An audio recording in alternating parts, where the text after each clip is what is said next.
గురుగారు తర్వాత రాశి మకర రాశి. వీరికి విద్య, ఆరోగ్య, వ్యాపార రీత్యా ఏ విధంగా ఉందండి?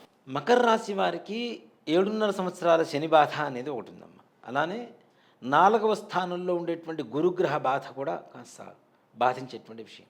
కానీ వీరికి ముఖ్యంగా 3వ స్థానంలో ఉండేటువంటి రాహుగ్రహ ప్రభావం చాలా విశేషంగా యోగించబడుతుంది. అలాగే 10వ స్థానం సారీ కట్ అలాగే భాగ్యస్థానంలో ఉండేటువంటి కేతుగ్రహ అనుగ్రహం, ఈ రెండుటి అనుగ్రహం చేత దుర్గాదేవి గణపతి అనుగ్రహం సంపూర్ణంగా కలుగుతుంది. వీళ్ళు అనుకునేటువంటి సకల కార్యాలు దిగ్విజయంగా పూర్తవుతూ ఉంటాయి. కానీ చిన్న చిన్న ఇబ్బందులతో, అంటే అవుతుందా కాదా అనే చిన్న అనుమానంతో మధ్యలో ఆగిపోతున్నట్టుగా అనిపిస్తుంది. కానీ మరలా ప్రయత్నం చేయడం అనేది జరిగితే తప్పనిసరిగా మంచి ఫలితం కలుగుతుంది వీరికి. అలాగే వీరికి ఆదాయానికి తగ్గట్టుగా ఖర్చులు ఉంటాయి. వస్తుంది, ఖర్చు అవుతుంది. ఎక్కువగా మిగిలేటువంటి అవకాశం తక్కువగా ఉంటుంది. కానీ ఖర్చుకు తగ్గట్టుగా ఆదాయం వచ్చినా చాలు కదా. మన చేతివి ఎక్కడో అప్పులు తీసుకురాకుండా మన దగ్గర ఉన్నవి ఖర్చు పెట్టుకొని బ్రతికే సమయం ఉంటే, కాబట్టి అలాంటి సమయం ప్రస్తుతానికి ఉన్నది.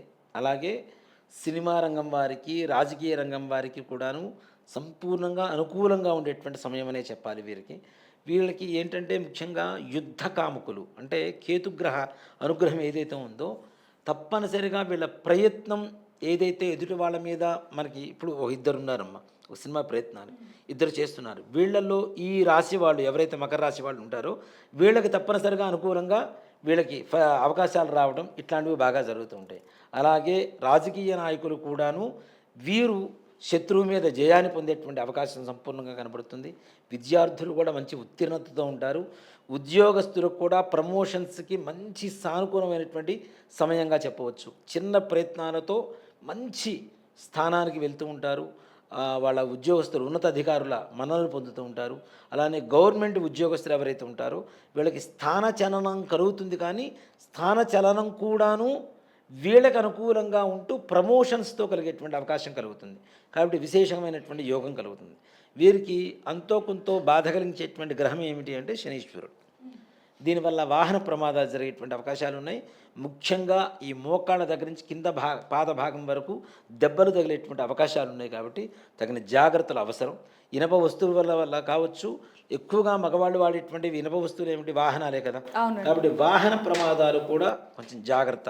ఈ మోకాళ్ళ దగ్గర నుంచి కింద పాద భాగం వరకు దెబ్బలు తగలడానికి అవకాశాలు ఉన్నాయి. కాబట్టి అది కొంచెం జాగ్రత్త వహించవలసి ఉంటుంది.